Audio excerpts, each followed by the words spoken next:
একটা লোক করলো না, এমপি আপনি সামনে যান, আপনি আমাকে নেতা সামনে যান।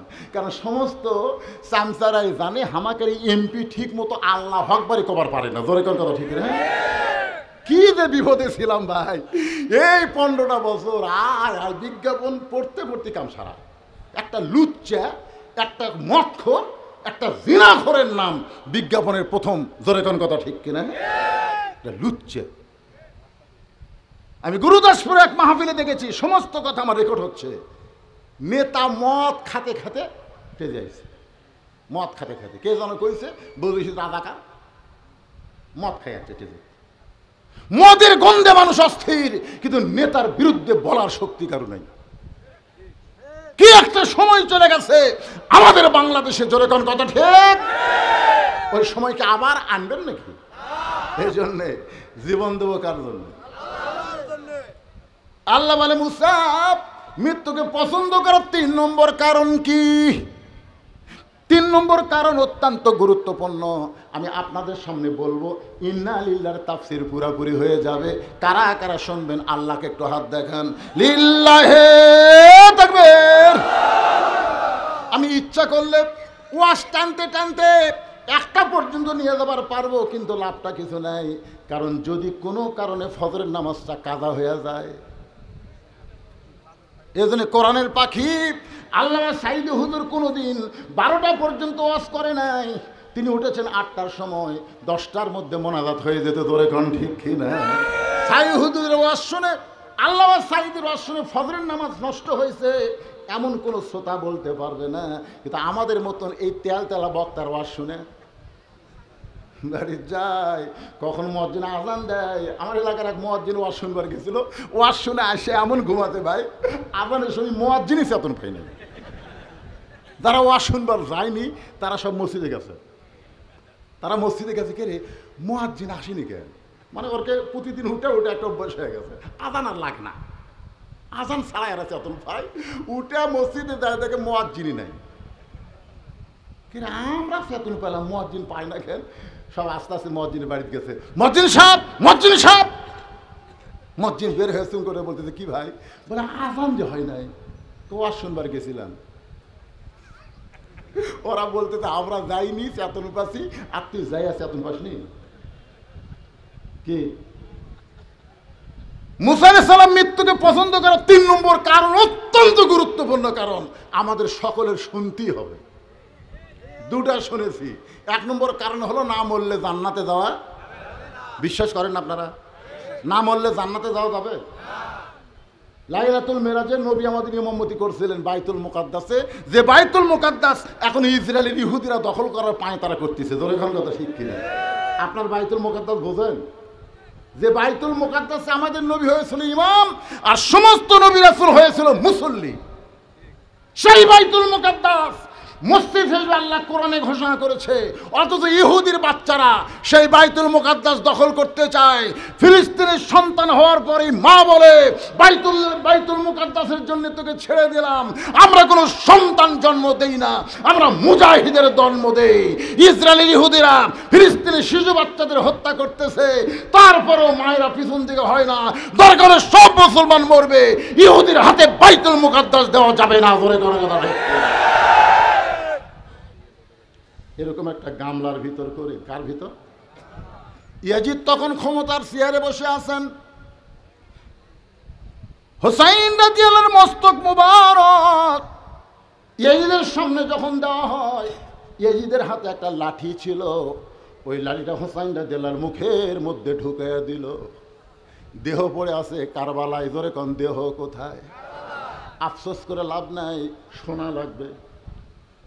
50 বছর কোরআনের হক তাফসীর করে বিনা অপরাধে আল্লাহর ওলিকে জেলখানায় বন্দি করলো। আমরা সমস্ত আলেম যখন তার হেফাজতের দোয়া করি, জেলখানার মধ্যে আল্লাহ তার চেহারাকে এত সুন্দর করে দিল, বাতিল সরকার বাধ্য হয়ে জেলখানাতে বের করে হাসপাতালে নিয়ে গিয়া ইনজেকশন পুশ করে তারে দুনিয়া থেকে বিদায় করে দিল। আল্লাহর বান্দারা শোনেন, বাংলাদেশের ময়না পাখিগুলোকে ধরে ধরে খাঁচায় বন্দি করে, আর কাউয়ার মতন কাউয়াকে এরা বাহিরে থাকার অবকাশ দিয়ে দেয়। ধরে কোন কথা ঠিক কি না? আমার সোনার ময়না পাখি, আফসোস করে লাভ আছে। ইতিহাস ইতিহাস ক্ষমতার চেয়ারে বসে লাঠি হোসাইন রাদিয়াল্লাহর মুখের মধ্যে ঢুকে দিছে, দেহ পড়ে আছে কারবালায়, মাথাটা নিয়ে গেছে, সেই মাথাটাকেও অসম্মান করার জন্য মুখের মধ্যে লাঠি ঢুকায় বলে, হোসাইন তুই শেষ। জিদ করে নানার ইসলাম প্রতিষ্ঠা করবি, আজকে ইয়াজিদ আমি বহাল তবিয়তে, তুই শেষ হয়ে গেছিস। ইয়াজিদের সামনে যতগুলো মুসলমান ছিল সবাই মাথা নিচু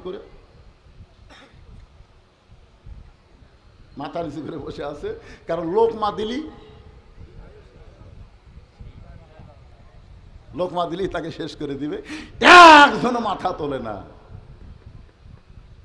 আবু সাইদ চিন্তা করে কেউ তখন মাথা তুলতিছে না, সবাই যখন বাতিলের ভয়ে আল্লাহর ভয় ভুলেই গেছে, ঠিক ওই সময় শুধু মাথাই তুললেন না, দুই হাত প্রসারিত করলেন, মার মার। এরকম জুলুমের অন্ধকারে বেঁচে থাকার কোনো লাভ নাই, ইমানের সাথে জীবন দিয়া আল্লাহর নূরানি ইমানের আলোতে আমি যাবার চাই। ধরে কোন কথা ঠিক? আবু সাইদের দেখানো পথে 1500 ছাত্র জনতা জীবন দিল। এত বছর আমাদের এত দল ছিলাম, স্বৈরাচারের কিছুই করতে পারি নাই। আল্লাহ কয় রক্ত বলেছে জমিনে, অস্ত্রের ভয় দেখেও আমার ইমানদারেরা আর লড়বে না। একজন পুলিশের আইজিপি স্বরাষ্ট্রমন্ত্রীকে বলতেছে, কি করব স্যার? সমানে গুলি করবেন। লাভ নাই, লাভ নাই তো, গুলি করি যেটা মরে ওই জায়গা ফাঁকা হলে আর একজন দাঁড়ায়, কেউ বাবারে মারল রে এই কথা বলে কেউ পালায় না। তাহলে আমরা কি করব? যখন বুঝতে পেরেছে বাতিলের সঙ্গে আপোষ করে বাঁচার চাইতে ইমানের সাথে জীবন দেওয়া অনেক ভালো। ধরে কোন কথা ঠিক? সবাই মাথা নিচু করে আছে ইয়াজিদের কাছে। আপনারা বলেন আসরের ফরজ নামাজ কয় রাকাত? 3 রাকাতে যদি কেউ বসা লাগবে 2 রাকাতে না হয় 4 রাকাতে, কিন্তু বসে গেছে 3 রাকাতে। এখন আপনারা যদি মনে করেন ইমাম সাহেব টাইটেল পাস, দাওরা পাস, এতদিন 4 রাকাত পড়াছে, আজকে 3 রাকাত পড়াছে, আমরাও পড়বো, আপনার এখন নামাজ হবে? জোরে কান নামাজ হবে? সবাই যখন বসে আছে, শেষ কাতারে একজন মুসল্লি ভ্যান চলায়, অটো ভ্যান চলায়, ওই এখন বলছে আল্লাহু আকবার, আল্লাহু আকবার, মানে লোক মা দিছে 3 রাকাতে বসা যাবি না তো। হুজুর আপনি বসলেন কেন? আল্লাহু আকবার, দাঁড়ান। ইমাম সাহেব বলতেছে মনে মনে যে আমি স্বৈরাচারী হচ্ছি, ভোট ছাড়াই ক্ষমতা থাকতে চাই। জোরে খান কথা ঠিক কিনা? ওই আল্লাহু আকবার শব্দ শুনে সব মুসল্লি খাড়া হয়েছে, কিন্তু ইমাম দাঁড়ায় না।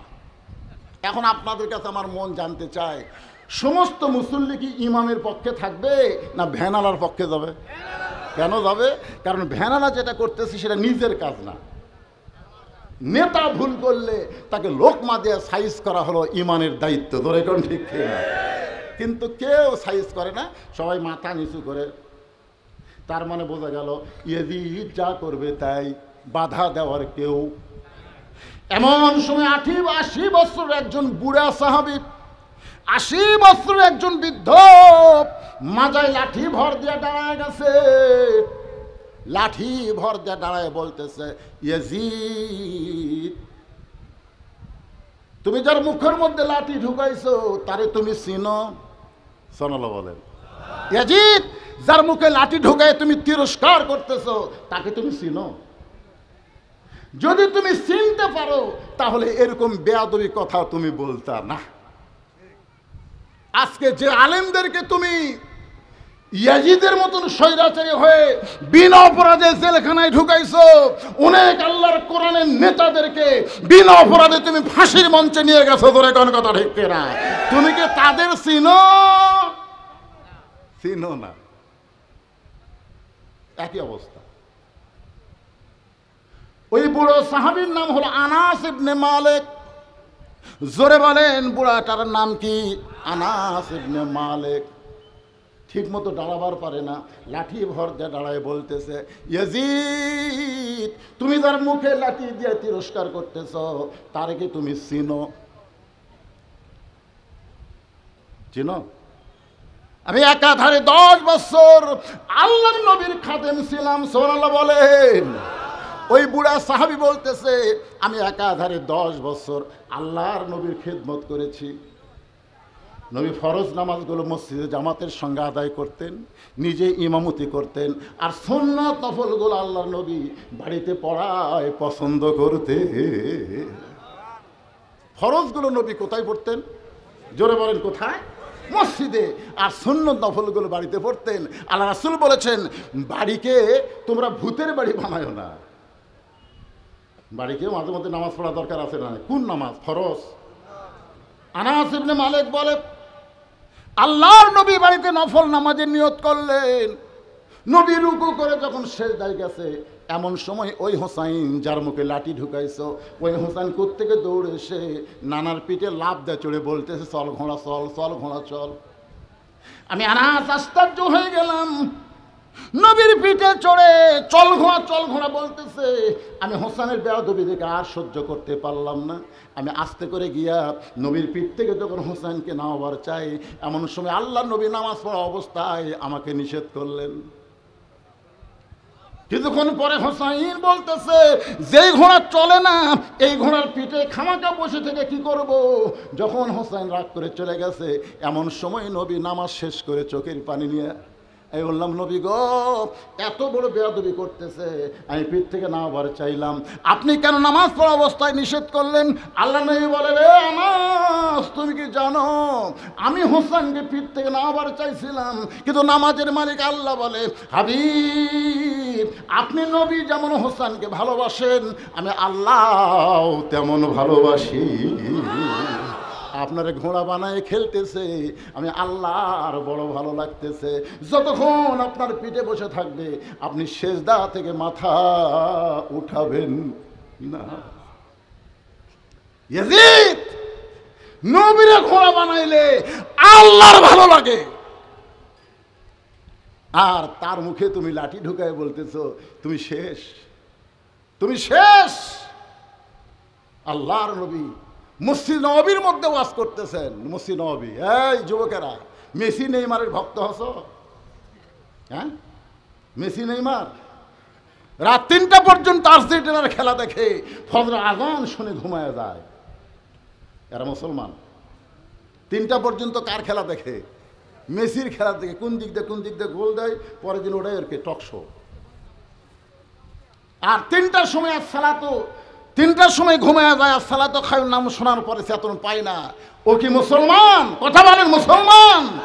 লা সালাত আলা দীনা, যার নামাজ নাই তার কোনো ধর্ম নাই। বাইনাল আবদি ওয়াল কুফরি তরকুস সালাত, বান্দার কাফেরের মধ্যে পৃথক করার জিনিসটার নামই হলো নামাজ। এখন আপনারা বলেন, হুজুর যৌবনকালে পড়তেছে না, বুড়া বয়সে পড়বে? ঘুষের চাকরি যতদিন করতো ততদিন তওবা করেনি। যেই চাকরি গেছে তখন আল্লাহর কাছে বলতেছে, আল্লাহ আজ থেকে আমি আর ঘুষ খাবো না, আল্লাহ আমি আর ঘুষ খাবো না। আল্লাহকে ইয়ার কি মারিস? যতদিন তোর ঘুষের চাকরি ছিল ততদিন তুই তওবা করিসনি, চাকরি গেছে আর তওবা করতেছিস। বুড়া বয়সে কাঁদতেছে আর বলতেছে, আল্লাহ আমি আর চুরি করব না, আমি আর চুরি করব না। আল্লাহ বলতে, তুই চুরি করে পারবো? সারা জীবন যৌবন শয়তানক দিয়ে বুড়া বয়সে শালা সিয়াল্লে মসজিদে গেছে। এরকম কিছু বুড়া আছে না? নাই, কথা কন না কেন? হ্যাঁ, সারা বছর শয়তানি করেছে, এখন মসজিদে কাতার সোজা করে মুসল্লি নামাজ পড়বে, এইটাও পড়বা দিবি না, মাঝখানে এক চেয়ার বসায় দিছে। আপনারা জানেন নামাজের ভিতরে এবং বাইরে 13টা ফরজ, তার মধ্যে একটা ফরজ হলো দাঁড়িয়ে নামাজ পড়া। ধরে কোন কথা ঠিক কিনা? তুমি কত বড় মরদ হয়ে গেছো, চেয়ার নিয়ে আল্লাহর সামনে বসেছো। এই জন্য আমার ওয়াজ আছে, কোনো মসজিদে কোনো চেয়ার থাকলে ওই চেয়ার কেউ যদি ভাঙবার পারে, একটা ওমরা হজের সওয়াব আল্লাহ তাকে দান করে দিবে। মান সাল্লাল্লাহু তাআলা আশ-শাহাদাতু বিসিদকিন বাল্লাগাহুল্লাহু মানাজিলা শুহাদা ওয়া মাতা আলা ফিরাশিহি, রাওয়াহুল বুখারী কিতাবুল মাগাজি। জোরে বলেন মারহাবা। কি আপনাদের মসজিদে চেয়ার আছে? থাকলেই বুঝবেন কাতার শেষ। আল্লাহর বান্দার একটু মনোযোগ দিয়ে শুনবেন। নবী আমার সাহাবীদেরকে নিয়ে আলোচনা করতেছে। আনাস বলে, ইয়াজিদ, যার মুখে তুমি লাঠি ঢুকাইছো তাকে তুমি চিনো? সাইদুস শাবাবে আহলিল জান্নাহ, জান্নাতি যুবকদের সর্দার হবে দুইজন, একটা হলো হাসান আর একটা হলো হুসাইন। যুবকেরা একটু মনোযোগ দিয়ে শোনো। হাজার হাজার সাহাবী নবীর ওয়াজ শুনতেছে। সমস্ত সাহাবী যখন ওয়াজ শোনে তখন নবী ব্যাকুল হয়ে গেছে, কথা বলতেছে। এমন সময় কোত্থেকে হোসাইন দৌড়ে এসে মসজিদ নববীর মধ্যে ঢুকিয়ে বলতেছে, না না, অনেক সময় সাহাবীদেরকে দিছ, আর সাহাবীকে সময় দেওয়া যাবে না, এখন হব না না, আর আমি মাঝখানে অন্য কেউ থাকা চলবে। এমন সময় আবু বকর বলে, হুযায়ফা, এত দামি কথা নবী বলতেছে, এখন যদি হোসাইন নবীর ওয়াজটা বন্ধ করে দেয়, দামি কথা দেখে কিন্তু আমরা বঞ্চিত হব। কারণ নবী যেগুলো কথা বলে এগুলা নবী বলে না, এগুলা কে বলা? মা ইয়ান্তিকু আনিল হাওয়া ইন হুয়া ইল্লা ওয়াহয়ুন ইউহা। আল্লাহু আকবার। আমি কি কোরআনে আয়াত তেলাওয়াত করলাম না? হ্যাঁ, তা আপনার কিছুই দেখুন না। একটু মনোযোগ দেবেন। হুযায়ফাতুল ইয়ামিন এক দৌড়ে গিয়া হোসেনকে কোলের মধ্যে নিয়ে বলতেছে, বাবু, এখন তোমার নানা দামি দামি কথা বলতেছে, সেই কথা সাহাবীরা পাগলের মতো শুনতেছে, এখন তুমি নানার কাছে যাইও না। সঙ্গে সঙ্গে হোসেন বলে, রে নানার সাহাবীরা, আমার নানাকে চিনো বলে নানার দামি কথা শুনতেছো, আমাকে চিনো না বলে নানার কাছে আমাকে যাবার দিচ্ছ না। আজকে শুনে নাও, ওই নানার চাইতে কোনো অংশে আমি ছোট না। আমার নানাকে চিনো, এ কারণে নানার ওয়াজ শুনতেছো। আমাকে চিনো, আমাকে চিনো না বলে নানার কাছে আমাকে যাবার দিচ্ছে না। আজকে শুনে নাও, ওই নানার চাইতে আমি নাতি কোনো অংশে ছোট না। যেই কথা ছোট না, হযরত আলী মারছে দৌড়। কি রে, কার সাথে কার তুলনা রে? হ্যাঁ, কুটি কি, যাকে আল্লাহ বলেছে ওরাফা'না লাকা যিকরাক, সে নবীর সঙ্গে আমার ছোট্ট হোসাইন তুলনা করে কাম তো সারছে। দৌড়ে হুযায়ফার কোল থেকে কাড়িয়ে নিয়ে মুখে একটা ঠাসি মারছে। এই পাগল, কার সাথে তুলনা করিস? মুখ থেকে যখন হাতটা টান দেয়, এমন সময় হোসেন বলে, রে নবীর সাহাবীরা, আগে একজন সাহাবীর কোল থেকে বলেছি নানার চাইতে কোনো অংশ আমি ছোট না, এখন বাবার কোল থেকে বলতেছি ওই নানার চাইতে আমি হোসেন অনেক বড়, কিন্তু আমারে তোমরা চিনো না। যেই কইছে অনেক বড়, সঙ্গে সঙ্গে ওমর ফারুক বলে, আলী, এত বড় বেয়াদবি আর সহ্য করতে পারি না, তোমার সন্তানকে তুমি সামাল দাও। আলী যখন হোসেনকে নিয়ে বাড়ির দিকে যাবার চায়, এমন সময় ইয়াতীম নবী আমার দাঁড়িয়ে বললেন, আলী রে, আমার কাছ থেকে আমার কলিজারে তুই আলাদা করিস না। যেই বলেছে আলী রে, আমার কাছ থেকে আমার কলিজারে তুই আলাদা করিস না, সঙ্গে সঙ্গে আলী যখন হোসেনকে ছাইড়া দেয়, হোসেন রক্তমাখা মুখ নিয়ে এক দৌড়ে নানার কাছে এসে নানার গালে মুখে চুমা খেয়ে বলে, নানা, আপনাকে ছাড়া আমি বাঁচবো না। এদিকে কারবালার প্রান্তরে কেউ যখন হোসেনের সঙ্গে নাই, নানার ইসলামকে গালিব করার জন্যে ৭২ জন সঙ্গী নিয়ে নিজের জীবন আল্লাহ রাস্তায় কোরবানি দেয়। নানা, নানা, আপনাকে আমি আমার জীবনের চাইতে ভালোবাসি নানা। নানা, অনেক সময় হলো আপনাকে পাচ্ছি না, তাই রাগ করে বলেছি নানার চাইতে কোনো অংশে ছোট না। নবী বললেন, এ পর্যন্ত শোনা যাচ্ছিল, তুই যদি আমাকে ঘরের মধ্যে একলা বলতি আমি কিছুই বলতাম না, কিন্তু এতগুলো সাহাবীর সামনে এ কথা বলা ঠিক হলো? তুই ঘরের মধ্যে আমাকে বলতিস যে নানা আপনার চাইতে আমি বড়, আমি কিছুই মনে করতাম না, কিন্তু উমর যে খাবার খেপছে, এখন তুই বলবি ঘরের মধ্যে কর, এতগুলো সাহাবীর সামনে বলছিস, তুই কেমনে আমার চাইতে বড় হইলি? একটা বার সাহাবীদের সামনে একটু প্রমাণ কর। হোসাইন বলতেছে, না না রে, তোমার হোসেন ছোট্ট হবার পারে, কিন্তু হিসাব ছাড়া কথা কোনোদিন বলে না। ওমর ফারুক বলে, হোসাইন তুই ছোট্ট মানুষ, কি হিসাব? হোসাইন বলে, না না, তোমার আমার মধ্যে কথা হয়, মাঝখানে ওমর মাথা মারে, কারণ কি? রাসূল বললেন, এজলিস ইয়া ওমর, ওমর তুমি বসো। হোসেন বলে না না, আমার জীবনের 1 নম্বর হিসাব হলো আমার মা আর তোমার মা। বলো না না, বলো এই 2 জনের মধ্যে কার মা বড়? গভীর রাত্রে হযরত আলীকে বুকের মধ্যে নিয়ে ফাতেমা কাঁদতেছে। আলী বলে ফাতেমা কান্দার কারণ কি? বলে আল্লাহ পাক আমার দোয়া কবুল করেছে। আলী মুস্কি মুস্কি হাসে আর বলে ফাতেমা, দোয়া কবুল হলে মানুষ আনন্দ করে, তুমি কান্দো কেন? বলে স্বামী কি দোয়া করছে আপনি কি শুনবেন না? আলী বলে কি দোয়া কবুল করছে আল্লাহ? বলে আল্লাহ যেন আমাকে পর্দার মধ্যে মৃত্যু দেয়, এই পর্দার মধ্যে মৃত্যু হবে, এই দোয়া আল্লাহ কবুল করেছে। আলী হাসতেছে আর বলতেছে, পাগলি রে, সারা জীবন যে পর্দার মধ্যে থাকলো তাকে তো আল্লাহ পর্দার মধ্যেই মৃত্যু দিবে। ফাতেমা বলে স্বামী, আমার মৃত্যু কখন হবে এইটা কি আপনি জানবেন না? আলী বলে ফাতেমা, মৃত্যুর কথা কেউ কোনোদিন জানে না। ফাতেমা বলে স্বামী, আল্লাহ পাক আমাকে জানাইছে আজকে গভীর রাত্রে ফাতেমার মৃত্যু হবে। গাছের গোড়া কাটলে গাছটা যেমন ঠাস করে পড়ে যায়, হযরত আলী পড়ে গেলেন তেমনি ঘরের মাঝায়। মা ফাতেমা মুস্কি মুস্কি হেসে স্বামীর মাথাটা উরাতের উপরে নিয়ে কপালে একটা চুম্বন দিয়া খান্দের বলে, স্বামী গো, এমন করে আপনি কাঁদবেন না, কারণ দুনিয়া থাকার জায়গা না, আসলে যাইতে হবে। এই দুনিয়া থাকার জায়গা, কথা কন না কেন, থাকার জায়গা? ওরে বাবা, কি দেখতেছেন? 6 তলার ভিত দিছি ভাই, 5 তলা হচ্ছে, এখনো 1 তলা রড বেড়ে আছে।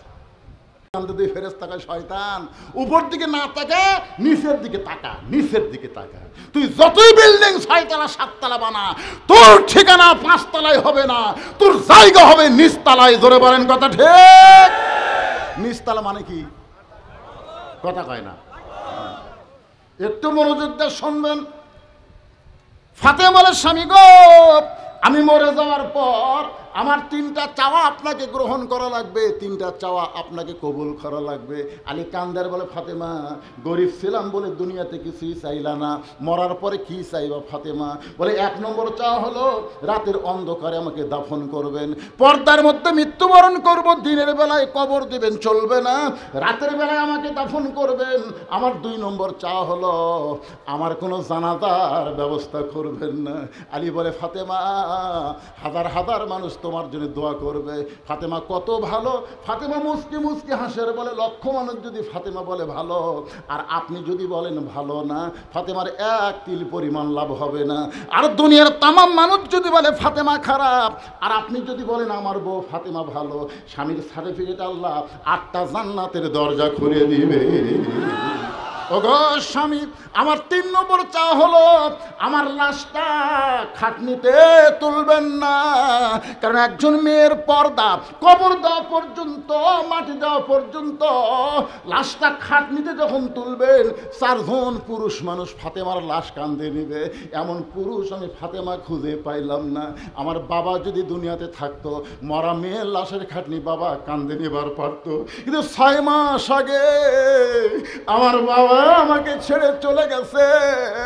আমার হাসান হোসেন এত ছোট, মায়ের খাটনি কাঁধে নিবার পারবে না, তাই বাধ্য হয়ে আপনি একা জান্নাতুল বাকির পূর্ব কোণায় সবুজ রঙের একটা বাতি জ্বলতেছে, ওই বাতি বরাবর আমাকে দাফন করে দিবে।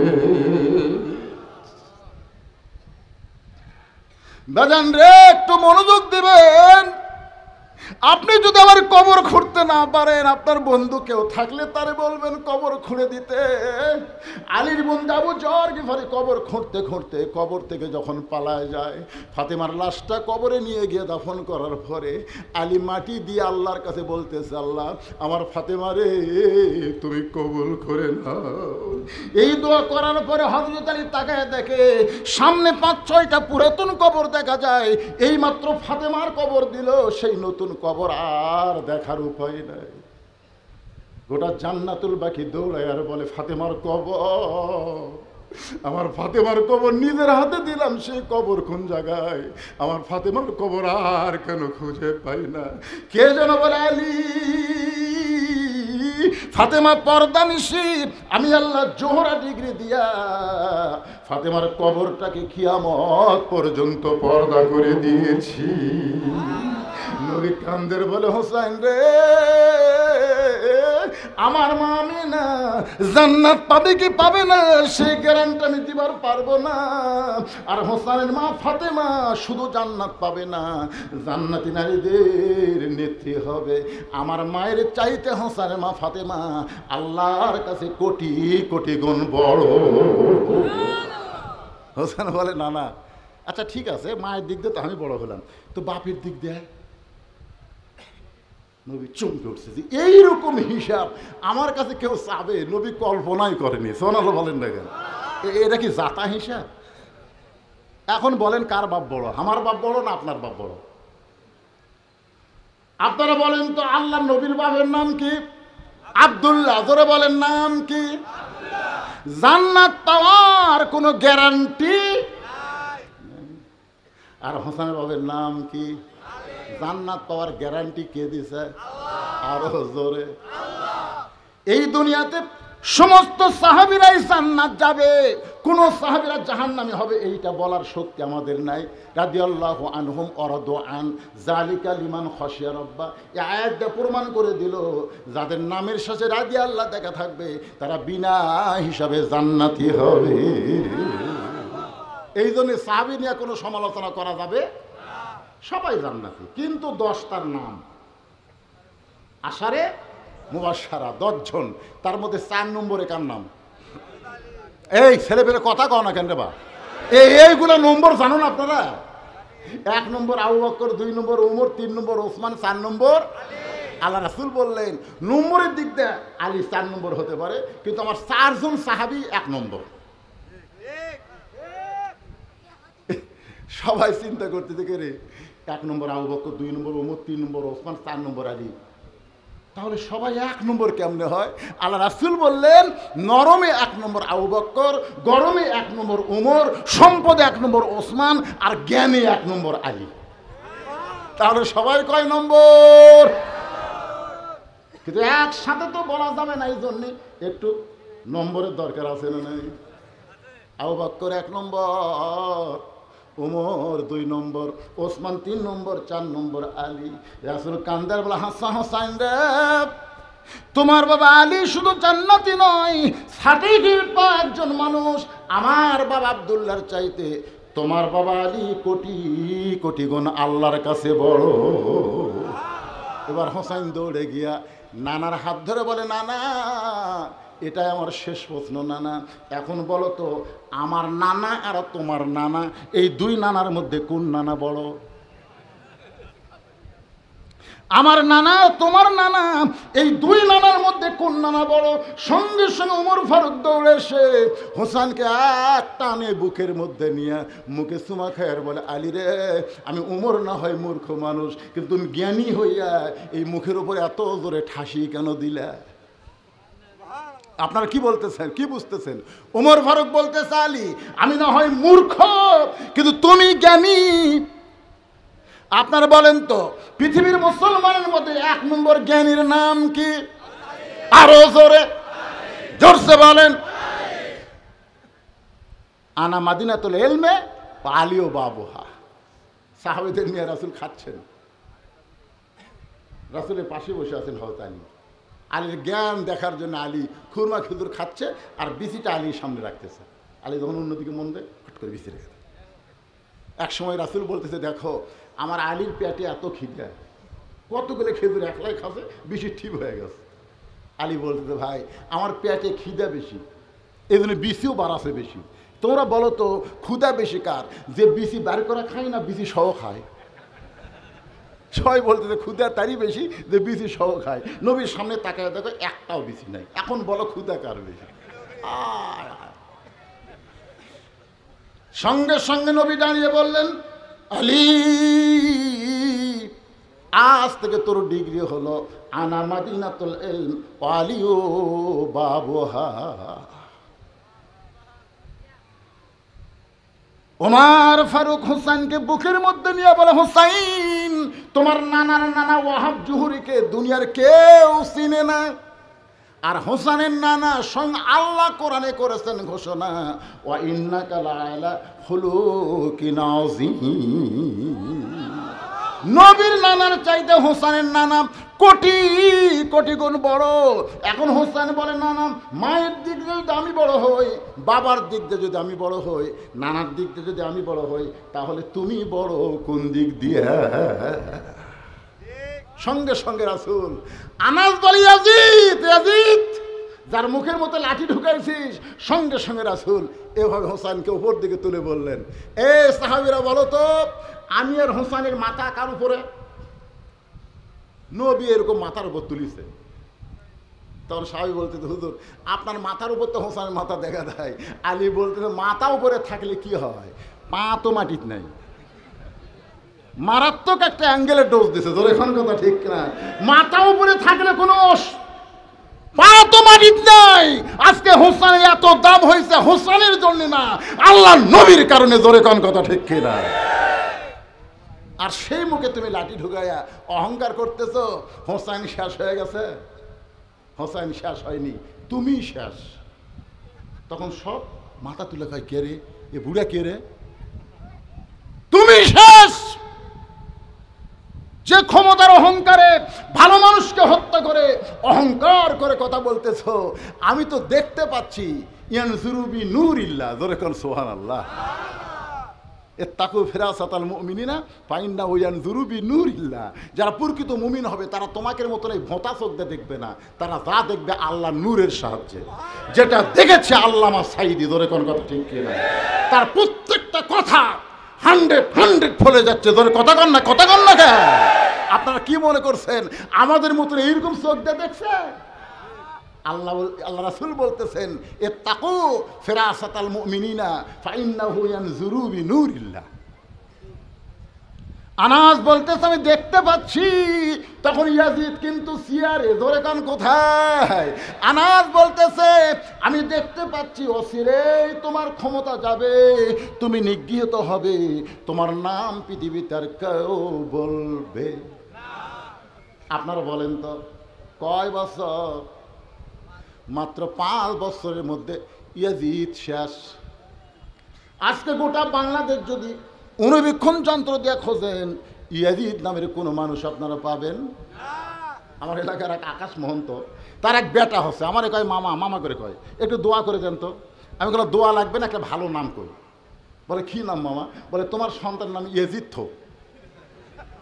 হপ করে আমার কোল থেকে কাটাইলে কয়, মামা কি মনে করতেছে, হিন্দু হওয়ার বাড়ি, তাই বলে অভিশপ্ত ইয়াজিদ আমার সন্তানের নাম রাখবো? চিন্তা করে দেখেন, ইয়াজিদ বাংলাদেশে খুঁজে পাওয়া যাবে না, প্রত্যেক পাড়ায় পাড়ায় হোসেনকে পাওয়া যাবে। জোরে কোন কথা ঠিক? আজকে নতুন করে যে মেয়েরা জন্ম নেবে, বিশ্বাস করেন 50 বছরেও হাসিনা নামে কোনো মেয়ের নাম রাখা হবে না। তাই রে, কি কষ্ট হচ্ছে আপনাকে রে? ওয়াজটা কিসের উপরে? ইন্না লিল্লাহি ওয়া ইন্না ইলাইহি রাজিউন। মুসা বলতেছে, আল্লাহ মৃত্যুকে পছন্দ করার 2 নম্বর কারণ হলো, আমার মৃত্যুটা কেবলমাত্র আপনার জন্যে। ধরে কোন কার জন্যে? আমার সামনে যারা ওয়াজ শুনতেছেন, বসা এবং দাঁড়ায়া, আপনার সকলে 2 হাত তুলে বলবেন, আমরা মরবো কার জন্যে? আরো জোরে বলেন, কার জন্যে? মাশাআল্লাহ, হাত নামান। আল্লাহর জন্য যদি মরার ব্রেন চিন্তা এবং ঈমান নিয়ে 2 হাত তুলবার পরে বিশ্বাস করেন, এই বাংলাদেশে আর কোনোদিন জালেম চেয়ারে বসতে পারবে না। ধরে কোন কথা ঠিক?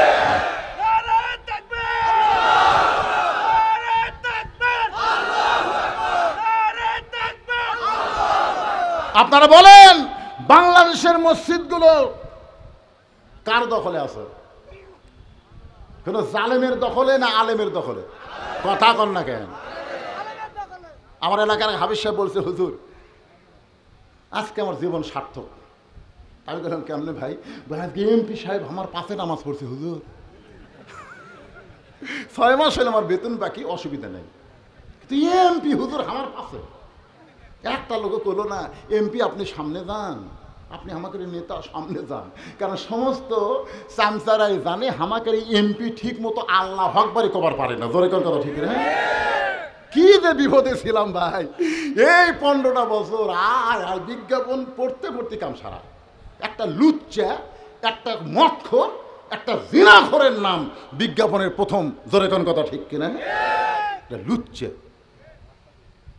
আমি গুরুদাসপুরে এক মাহফিলে দেখেছি, সমস্ত কথা আমার রেকর্ড হচ্ছে। নেতা মদ খাতে খাতে তেজে যাইছে, মদ খাতে খাতে। কে যেন কইছে, বলেছি রাজাকার, মদ খাই যাচ্ছে তেজে।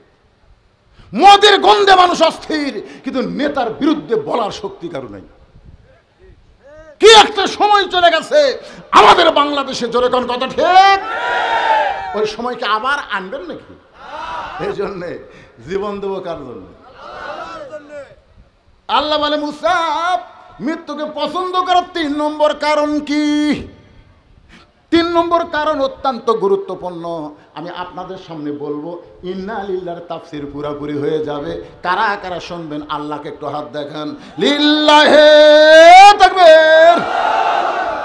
আমি ইচ্ছা করলে ওয়াজ টানতে টানতে 1টা পর্যন্ত নিয়ে যাবার পারবো, কিন্তু লাভটা কিছু নাই।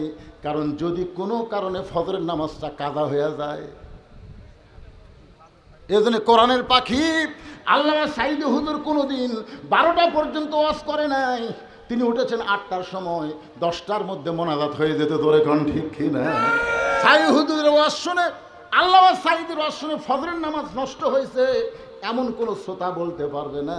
কিন্তু আমাদের মতন এই তেলতেলা বক্তার ওয়াজ শুনে বাড়ি যায়, কখন মুয়াজ্জিন আজান দেয়। আমার এলাকার এক মুয়াজ্জিন ওয়াজ শুনবার গেছিল, ওয়াজ শুনে আসে এমন ঘুমাতে ভাই, আজানের সময় মুয়াজ্জিনই চেতন পাই নাই।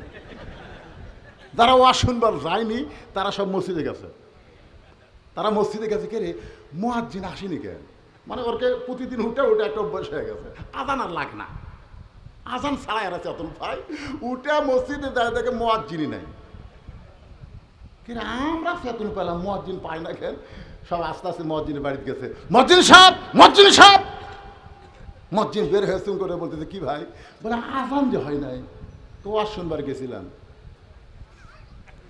ওরা বলতেছে, আমরা যাইনি, চেতন পাচ্ছি, আর তুই যাই চেতন পাসনি কি? মুসা আলাইহিস সালাম মৃত্যুকে পছন্দ করার 3 নম্বর কারণ অত্যন্ত গুরুত্বপূর্ণ কারণ, আমাদের সকলের শুনতেই হবে। 2টা শুনেছি। 1 নম্বর কারণ হলো না মরলে জান্নাতে যাওয়া। বিশ্বাস করেন আপনারা? না মরলে জান্নাতে যাওয়া যাবে? লাইলাতুল মেরাজে নবী আমাদের ইমামতি করছিলেন বাইতুল মুকাদ্দাসে, যে বাইতুল মুকাদ্দাস এখন ইসরায়েলের ইহুদিরা দখল করার পায় তারা করতেছে। ধরে খান কথা ঠিক কিনা? আপনার বাইতুল মুকাদ্দাস বোঝেন? যে বাইতুল মুকাদ্দাসে আমাদের নবী হয়েছিল ইমাম, আর সমস্ত নবী রাসূল হয়েছিল মুসল্লি। সেই বাইতুল মুকাদ্দাস মসজিদ হিসেবে আল্লাহ কোরআনে ঘোষণা করেছে, অথচ ইহুদির বাচ্চারা সেই বাইতুল মুকাদ্দাস দখল করতে চায়। ফিলিস্তিনের সন্তান হওয়ার পরেই মা বলে, বাইতুল মুকাদ্দাসের জন্য তোকে ছেড়ে দিলাম। আমরা কোনো সন্তান জন্ম দেই না, আমরা মুজাহিদের জন্ম দেই। ইসরায়েলি ইহুদিরা ফিলিস্তিনের শিশু বাচ্চাদের হত্যা করতেছে, তারপরেও মায়েরা পিছন দিকে হয় না। দরকারে সব মুসলমান মরবে, ইহুদির হাতে বাইতুল মুকাদ্দাস দেওয়া যাবে না। ধরে করে কথা দেখেন, দেখেন কি শালা তাকবীর দেখেন। এই তাকবীর দিবার তোমার কে কছে রে? এই তাকবীর শুনে ওরা বলবে হুজুর যত ওয়াজ করুক কাম হবে না। মৃত্যুকে পছন্দ করার 3 নম্বর কারণ বলার আগে আমি আপনাদের সামনে একটা গান গাবো। যদি ফুলগুলো হয় অভিমানী ঝরে যায়, আমি মালা গেথে বলো কারে পরাবো, সে যে কেন এলো না, কিছু ভালো লাগে না, আসল জায়গায় আসো মজা দেখাও। আসল জায়গা বোঝেন? নাম কি? আরো জোরে বলেন।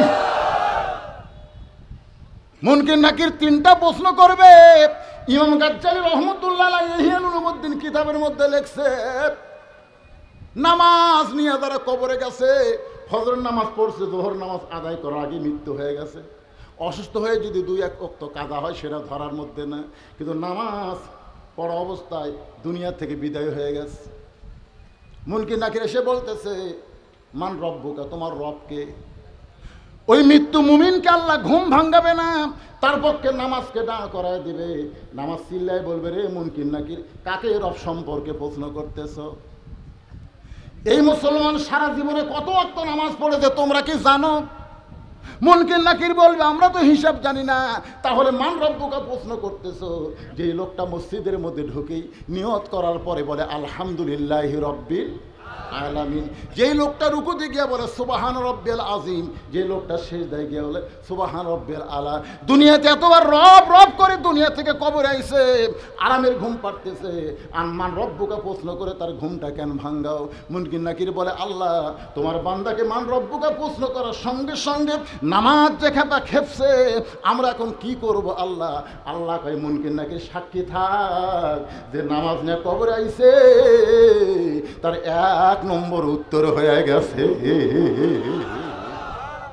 আপনারা বলেন, আমাদের বাংলাদেশে যারা ওয়াজ শুনে তারা নামাজের গুরুত্ব দেয় না। ওয়াজ দিয়ে কোনো বক্তা বাংলাদেশে নামাজ কায়েম করতে পারবে না। নামাজ যদি কায়েম করতে হয় আল্লাহর কোরআনের আইন দরকার। এই জন্য কোরআনে বলা হয়েছে, আল্লাযীনা ইম্মাক্কান্নাহুম ফিল আরদ। মুসলমানের মধ্যে কাউকে যখন প্রধানমন্ত্রিত্ব দেওয়া হবে, প্রধানমন্ত্রী চেয়ারে বসার পরে তার 1 নম্বর দায়িত্ব হলো পদ্মা সেতু নির্মাণ করা। ঠিক, 1 নম্বর দায়িত্ব পদ্মা সেতু। 1 নম্বর দায়িত্ব হলো রাস্তার উপর ফ্লাইওভার করা। 1 নম্বর দায়িত্ব হলো বাল্য বিয়া বন্ধ করা। কত বড় সর্বনাশ! বাল্য প্রেম বন্ধ না করে বাল্য বিয়া বন্ধ করছে। ধরে কোন কথা ঠিক কিনা? আপনারা কোরআন হাদিস দেখেও বলতে পারবেন বাল্য বিয়া হারাম? বলতে পারবেন? তাহলে এ বাংলাদেশ আইন করলো বাল্য বিয়া বন্ধ করো, বাল্য প্রেম চালু করো। ওরে বাবা, আমার এলাকার ক্লাস 5-এর এক ছেলে ক্লাস 4-এর মেয়ে খেলে বাইরে হয়ে গেছে। দুইজনে কিছুই বোঝে না, মোবাইল চালাতে চালাতে লাইন হয়ে গেছে। আল্লাহর কোরআন দিয়ে যখন রাষ্ট্র চলবে, মাদক মুক্ত সমাজ বন্ধ করো, এইগুলো কাজ হতে পারে, তবে একটাও 1 নম্বর কাজ না। 1 নম্বর কাজ হলো আকামুস সালাত, নামাজ কায়েম করো। নামাজ যদি কায়েম হয়ে যায়, ওই ছেলেদেরকে বলা লাগবে, বাবা বাবা, তোর হাতে 4G 5G মোবাইল আছে রে, এই খবরদার অশ্লীল ভিডিও যেন দেখিস না। এরকম ওয়াজ করে বক্তা চলে গেছে, ওরা জানলা দরজা বন্ধ করে বলতেছে কেউ তো দেখতেছে না, এই সময় মেরে দিই। আপনারা বলেন তো, দরজা জানলা বন্ধ করলে কেউ দেখে? এই বিশ্বাস কখন হবে? ইন্না সালাতা তানহানিল ফাহশাই ওয়াল মুনকার। একমাত্র নামাজই পারে মানুষকে যাবতীয় অশ্লীলতা এবং ফাহিশা কাজ থেকে বিরত রাখতে। আপনারা বলেন তো, এশার নামাজ জামাতে আদায় করে ওই মুসল্লি কোনোদিন অশ্লীল ভিডিও দেখবে? এ কথা কম না কেন? যার কলিজার মধ্যে ফজরের নামাজ মসজিদে জামাতে আদায় করার নিয়ত আছে, সে কোনোদিন অন্যায় অপকর্ম করতে পারবে না। এজন্য বাংলাতে কোরআনের আইন যখন চালু হবে, 1 নম্বর দায়িত্ব হলো নামাজ কায়েমের বিল পাস করা লাগবে। জনগণ কথা হচ্ছে। 2 নম্বর হলো আতাউ যাকাত, যাকাত ভিত্তিক অর্থনীতি চালু করা লাগবে। আজকে আমাদের বাংলাদেশে যাকাত ভিত্তিক অর্থনীতি যখন চালু হবে, তখন কোনো গরিব মানুষ ধনীর বাড়ি যাওয়া লাগবে না, বরং ধনীরা, এই কথাটা মনোযোগ দিয়ে শোনেন, ধনীরাই গরিবের বাড়ি যাবে। কিন্তু গরিবেরা 5 ওয়াক্ত নামাজ জামাতে পড়ার কারণে ইয়াকা নাবুদু ওয়া ইয়াকা নাস্তাইন, ইবাদত করি কার? সাহায্য চাবো তার কাছে। 1 ব্যাগ টাকা নিয়ে গরিবের দরজা গিয়ে বলতেছে, ভাই আমার শতকরা 2.5 টাকা তোর। হিসাব করে 1 ব্যাগ টাকা হচ্ছে, জাকাতে টাকা লে। তখন বলতেছে, রে 5 ওয়াক্ত নামাজ পড়ি, তোর জাকাতের টাকা লেওয়ার জন্য। আমার এলাকার এক হাজি সাহেব সারা জীবন রোজা রাখছে, কিন্তু কারো বাড়িতে ইফতার করে যায়নি। সবাই বলে, হুজুর হাজি সাহেব দাওয়াত দিয়ে ইফতারি যায়নি। আমি বলে, হাজি সাহেব যান না কেন? বলে, হুজুর এত কষ্ট করে রোজা থাকে, ওক রোজার সব দেবো, দরকার হলে পানি খেজুর দিয়ে ইফতার করবো হুজুর। ওর বাড়ির যে আমি রোজা দিয়ে ইফতার করে পারবো না। আসলে কে বুঝাইছে আল্লাহ ভালো জানে, কারো বাড়িতে ইফতার করা যায় না। না খায় থাকবো রে, তোর জাকাতের টাকা নিব না রে। আর এক বাড়ির যায়, দরজা বন্ধ করে দেয়। এক ব্যাগ টেকালে 7 দিন ঘুরিছে। এখন ধনী কান্দের, আল্লাহ আমার গরিব করে দাও, আমার গরিব করে দাও। কি আইন চালু হলো, আমার ঘুরতি মাথা শেষ। লোকালয়ের মধ্যে যখন গরিব পাওয়া যায় নাই, মরুভূমির মধ্যে এক ব্যাগ টাকা নিয়ে লোকটা গরিব খুঁজতেছে, হঠাৎ দেখতে পায় বস্তা মাথায় দিয়া গাছের ছায় একজন ঘুম পাড়তেছে। বেয়াগলা মনে করছে গরিব পাইছে, আসসালামু আলাইকুম। বস্তালা লাভ দেওয়া টাকা, আলহামদুলিল্লাহ। বেয়াগলা কয়, কে ভাই তোমারে সালাম দিলাম। ওয়ালাইকুম আসসালাম না বলে আলহামদুলিল্লাহ কেন? বলে 1 বস্তার টাকা নিয়ে 15 দিন ঘুরতেছি, এখনো গরিব পাই নাই। তোরে গরিব মনে করে আল্লাহর শুকরিয়া আদায় করলাম। টাকার বস্তালে উনি কয় ব্যাগলে, আমি ঘুরছি 7 দিন, তুই ঘুরলি 15 দিন, তাহলে গরিব গেল কোন জায়গায়? যাকাত ভিত্তিক অর্থনীতি যখন চালু হবে, ওই দেশের জন্য আল্লাহ গজবের দরজা বন্ধ করে রহমত আর বরকতের দরজা খুলে দিবে। লোকটা সুদ খায়, কিন্তু 2টা নবীর নাম লে বসে আছে। আমি এটা 2005 কি 6 সালে ডক্টর ইউনূসের বিরুদ্ধে একটা ওয়াজ করছিলাম। সে ওয়াজ এখন ধরা পড়ছে। আমি কোনোদিন কল্পনা করিনি যে এই ইউনূস খালি সরকার হচ্ছে। এক সাংবাদিক বলতেছে, প্রধানমন্ত্রী, সাবেক প্রধানমন্ত্রী হাসিনাকে, আপনি মহাবিপদে আছেন, কোন দোয়া পড়তেছেন? হায় হায় রে, এমন এক দোয়া, বিপদের দোয়া, নামটাও ইউনূস। 2টা নবীর নাম নিয়ে বসে আছে। 2টা নবী, একটা হলো মুহাম্মদ সাল্লাল্লাহু আলাইহি সাল্লাম, আর একটা ইউনূস, মুহাম্মদ ইউনূস। ইউনূস নবীরে খাইলো মাছেতে গিলিয়া, ইউনূস নবীরে খাইলো মাছেতে গিলিয়া, ফেরেশতা পাঠাইলো আল্লাহ ইসমে আজম দিয়া, দমে দমে সে হরদম পড়ে সে ইসমে আজম। মাছের উদর হইতে আল্লাহ বাঁচাইলো প্রাণ। সবাই বলেন আল্লাহু আল্লাহু, তুমি জাল্লে জালালুহু, শেষ করা তো যাই না গে তোমার গুণগান। আল্লাহু আকবার। মুসা বলতেছে, আল্লাহ মৃত্যুকে পছন্দ করার 3 নম্বর কারণ হলো মিশে মায়াই বন্দি থাইকা, মিশে মায়াই বন্দি থাইকা করলাম কত খেলা, পশ্চিমে তাকায়া দেখো তোমার 2 বেলা। এ গান গাইলে গুনাহ হবে? তাহলে সবাই বলেন, এক পলকের নাই ভরসা, মিশে সকল আশা, কখন বুঝি দারুণ ঝড়ে ভাঙবে তোমার বাসা। বাল তুসিরুনাল হায়াতাদ দুনিয়া ওয়াল আখিরাতু খায়রু ওয়া আবকা। কি অবস্থা! একটু অন্ধকার হয়েছে আর মজা পাইছেন, কেউ দেখতেছেন আপনার ওটা। আমার কলজা ভরে গেছে, আমি বুঝতে পারছি ফ্যান যখন বন্ধ আছে যে আপনারা কত গরমের মধ্যে চাপাচাপি করে বসে আছেন। আল্লাহ আজকে কোরআনের তাফসীর শুনতে এসে, ইন্নালিল্লাহর তাফসীর শুনতে এসে যে শরীর ঘামে গেল, ওই শরীরের জন্য তুমি জাহান্নামের আগুন হারাম করে দাও। ধরে বলে আমিন। আল্লাহ পারে কি পারে না? আপনারা আজকে বুঝাই দিলেন অন্ধকার আমাদের পছন্দ না, আমাদের পছন্দ হলো আলো। অন্ধকার আমাদের ভালো লাগে না। আল্লাহর আলো হচ্ছে কোরআন। যেই কোরআনের আইন থাকবে আলোকিত হয়ে, জালেমের কোন আইন অন্ধকার হয়ে বাংলার জমিন আর যেন জ্বলতে না পারে। ধরে কোন কথা ঠিক কিনা? এদের স্লোগান হলো আল কোরআনের আলো। কোরআন কি? কোরআন কি? আলো। কোরআন আছে বাংলাদেশে? খালি ওয়াজ আছে, ওয়াজ। কত বড় গুরুত্ব কথা। মুসা বলতেছে আল্লাহ মৃত্যুকে পছন্দ করার 3 নম্বর কারণ হলো, এখনো কারণটা আমি বলি নাই, মজার কারণ। জোরে কারণ কি কারণ? এটা শোনার পরে আপনাকে মৃত্যু নিয়ে কোনো টেনশন করা লাগবে না। মরা কোনো ফ্যাক্টর না ভাই। আপনি মনে করতেছেন হুজুর মরে গেলি শেষ, এটা নাস্তিকদের কথা, মরে গেলে শেষ। আমার আগে আমার ভাই দ্বিতীয় বক্তা সাহেব ওয়াজ করেছেন, মিনহা খালাকনাকুম অফিহা নুইদুকুম অমিনহা নুখরিজুকুম তারাতান উখরা। শোনেন না আপনারা? শোনেননি? ওয়াজটাতে শুনছেন। উনি হয়তো ব্যাখ্যা করে যাননি, কিন্তু ব্যাপারটা মুসা আলাইহিস সালামের 3 নম্বর, খুব খেয়াল করে, মৃত্যুকে পছন্দ করার 3 নম্বর কারণ 3 নম্বর কারণ বলবো, আর এই কারণ বলার সময় আপনাদের কাছে গোরস্থান কমিটির পক্ষ থেকে ব্যাগ চলে যাবে। জীবনের শেষ দান মনে করবেন, এটাই আমার জীবনের শেষ দান, এই মনে করে ব্যাগের মধ্যে যে যা পারবেন আল্লাহর হস্তে আপনারা দিবেন। 10 পারেন, 20 পারেন, 50 পারেন, 100 পারেন, আল্লাহর হস্তে দিবেন। আমার মা বোনেরা যারা পর্দার অন্তর আছে তাদেরকেও বলবো, মা, আল্লাহ যেন ফাতেমার সঙ্গে আপনাদেরকে জান্নাত দেয়, সেই ফাতেমা পর্দা নিশি মতো আল্লাহ কবুল করে নেয়। আপনারাও আল্লাহর হস্তে দিবেন, আসলে যাইতে হবে, বিশ্বাস করে দিবে। জীবনের শেষ দান মনে করে ওই ব্যাগ নিয়ে আপনাদের মধ্যে ঢুকছে ব্যাগ নিয়ে ঢুকছে। এই ব্যাগ কোথায় রে? একজনও দেখা যায় না। ব্যাগ আল্লাহরা কোথায় চলে গেছে?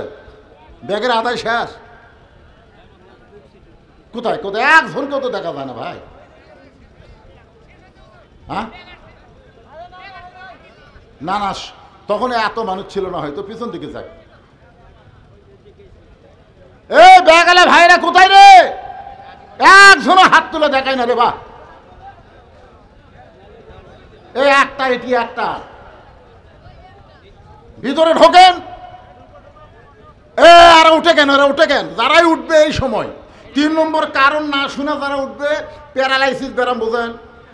এখন আপনারা হাত তুলে বলছেন শুনবো, লিমা তাকুলু মালা তাফালুন, কথার সাথে কাজের মিল নাই। এরা কি কথা কয় না?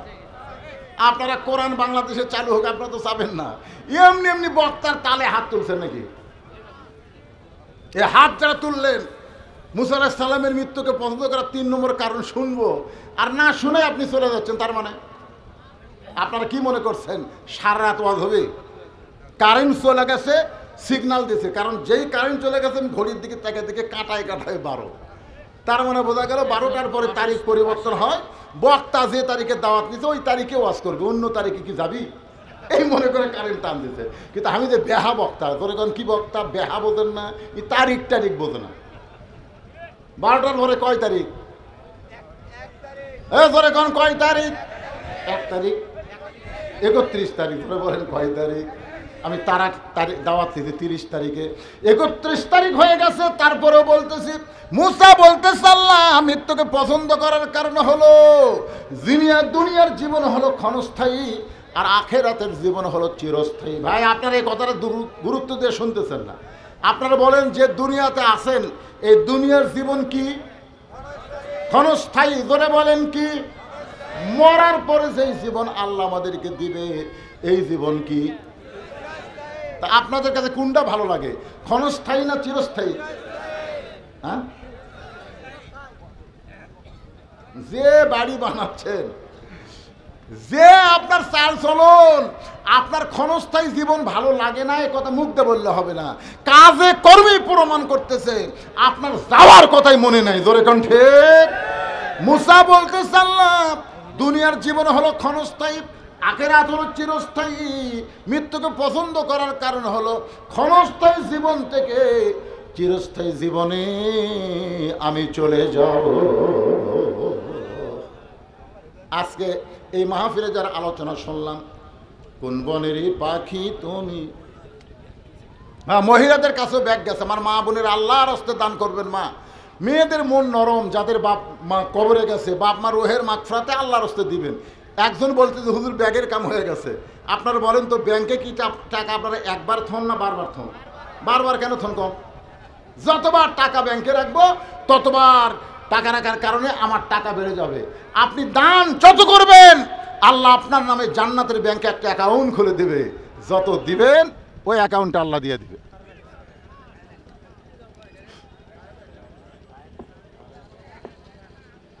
সকলে ইস্তেগফার পড়েন। যারা দাঁড়িয়ে আছেন, বসে আছেন, সবাইকে বলতেছি, গোরস্থানে যারা মায়াত আছে তাদের সকলে রুহের মাগফিরাতে দোয়া করা হবে। সকলে ইস্তেগফার পড়েন।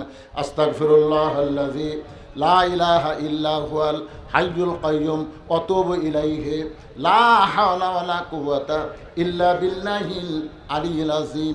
আল্লাহুম্মা সাল্লি আলা মুহাম্মদ। আমার আব্বা মা আছে, সকল কবরবাসীর জন্য, সবার জন্য। আমার ভাইজান এতবার আমার বাড়িতে গেছে এই মাহফিলের জন্য, আল্লাহ কবুল করেনি, এবারেকের সময় মতো কবুল করছে। এর আগে হয়তো আমি আসতাম, তেল তেলা মারে দিয়ে চলে যেতাম, তোর এখন ঠিক না? আমাকে এদিক সেদিক তাকায় ওয়াজ করা লাগতো। আল্লাহ কয় না রে, তোর সাদুল্লাহপুর স্কুল ফিল্ডে, স্কুল না এটা, স্কুল ফিল্ডে স্বাধীনতার পর ওয়াজ কবুল করা হবে, তোর এখন কথা ঠিক না? আশাল্লাহ, যে গরম আর মশান নিয়ে আজকে মারছি, এটা আমি ওই সময় মারতে পারতাম? তো তাহলে কামটাকে আল্লাহ খারাপ করছে না ভালো করছে? ভালো করছে। তবে সমস্যা হলো, আগামীতে যখন আবার মাহফিল করবেন, আমার ভাইকে বলবো, গোরস্থান কমিটির সবাইকে বলবো, মাহফিলটা আপনারা একটু শীতকালে করবেন। নভেম্বরের মাঝামাঝি থেকে ডিসেম্বরের মাঝামাঝি পর্যন্ত মাহফিলটা আপনারা করবেন। বিশাল মাহফিল, বুঝলেন না? এখানে বক্তারে একলা ফ্যান দিয়ে আরাম করতে দিচ্ছেন, আর শ্রোতারা বড় কষ্টে আছে বাবা। সবার জন্য দোয়া করা হবে, সকলের বাপ মা দাদের জন্য দোয়া করা হবে। সকলে দরুদ ইব্রাহিম পড়ে, আল্লাহুম্মা সাল্লি আলা মুহাম্মদ, আল্লাহুম্মা বারিক আলা মুহাম্মদ, আল্লাহুম্মা সাল্লি আলা মুহাম্মদ ওয়া আলা আলি মুহাম্মদ কামা সাল্লাইতা আলা ইব্রাহিম ওয়া আলা আলি ইব্রাহিম ইন্নাকা হামিদুম মাজিদ। আল্লাহুম্মা বারিক আলা মুহাম্মদ ওয়া আলা আলি মুহাম্মদ। কি হলো রে, কাটা গেল রে?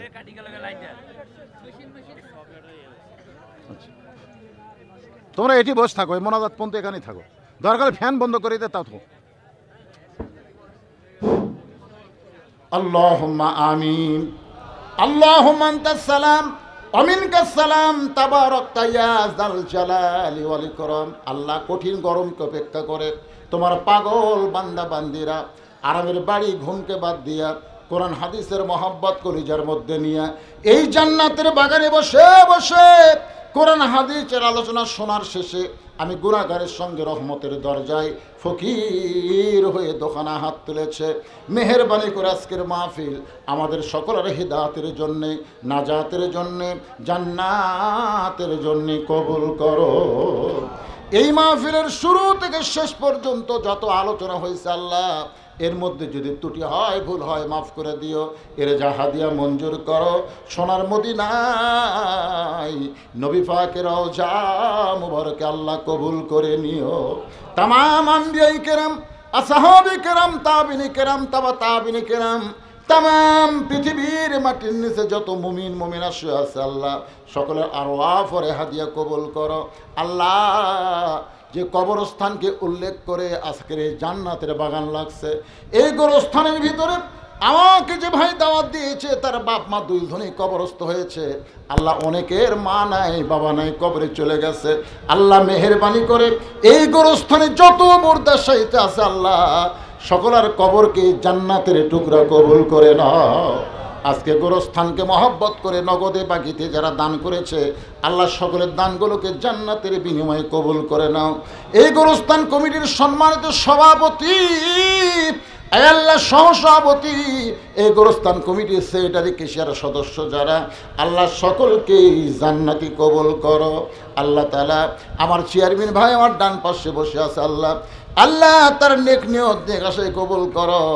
আল্লাহ, আজকে কোরআনের মাহফিলে আমরা এই সিদ্ধান্ত নিবার পেরেছি, আমরা মরার পরে জান্নাতে যাবার চাই। এজন্য মৃত্যু আমাদের কাছে কোনো ব্যাপার না। 2 নম্বর বিষয় হলো, মরব কেবলমাত্র আল্লাহর জন্যে, দুনিয়ার জন্য আমরা মরতে চাই না। দরকার আল্লাহর জন্য জীবন দিব, শাহাদতের পিয়ালা পান করব। আল্লাহ, মৃত্যুকে পছন্দ করার 3 নম্বর কারণ হলো, ক্ষণস্থায়ী দুনিয়ার প্রতি আমাদের কোনো মায়া নাই, চিরস্থায়ী আখিরাতকে আমরা সুন্দরভাবে গ্রহণ করতে চাই। সকলে বলি আল্লাহুম্মা আমিন। ভাইজান, এই 2টা হাতের দিকে তাকায় দেখেন, এই 2টা হাত দিয়ে কত কবরে মাটি দিয়েছেন, মনে আছে আপনার? এই 2 হাত দিয়ে কত লাশ অন্ধকার কবরে নামায় দিছি। আল্লাহ গো, একদিন আমরা সবাই মরে যাব, কবে মরব, কখন মরব আমরা জানি না। আল্লাহ, কবরের পাথেও জোগাড় করে ইমানের সাথে, ইজ্জতের সাথে দুনিয়া থেকে যেন বিদায় নিতে পারে। আল্লাহ, তুমি কবুল করো। আল্লাহ, যুবকদেরকে, এই যুবকেরা বাবা, এই যুবকদেরকে আল্লাহ 5 ওয়াক্ত নামাজি কবুল করো। কিশোরদেরকে মোবাইলের ভয়ানক বিপদ থেকে আল্লাহ তুমি হেফাজত করো।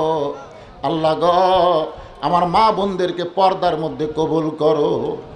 কে কোন নিয়ত নিয়ে হাত তুলেছে আল্লাহ, তার নেক নিয়ত আশাকে তুমি কবুল করে নাও। আল্লাহ, আগামীতে যে কোরআনের আলোচনা শুনলাম, সে কোরআনের বাংলাদেশ যেন আমরা দেখে মরতে পারি, আল্লাহ সে তৌফিক দান করে দাও। কোরআনের পাখি জেলখানার মধ্যে যখন ছিল তখন আমরা দোয়া করতাম, আল্লাহ কোরআনের পাখি রে তুমি হেফাজত করো। মোনাজাতের পর একজন আমাকে বলে, হুজুর এ কোরআনের পাখি কে, তার নামটা বলেন না কেন? আমরা তখন বলতাম, নাম বললে আর মা ফিল করতে দিবে না।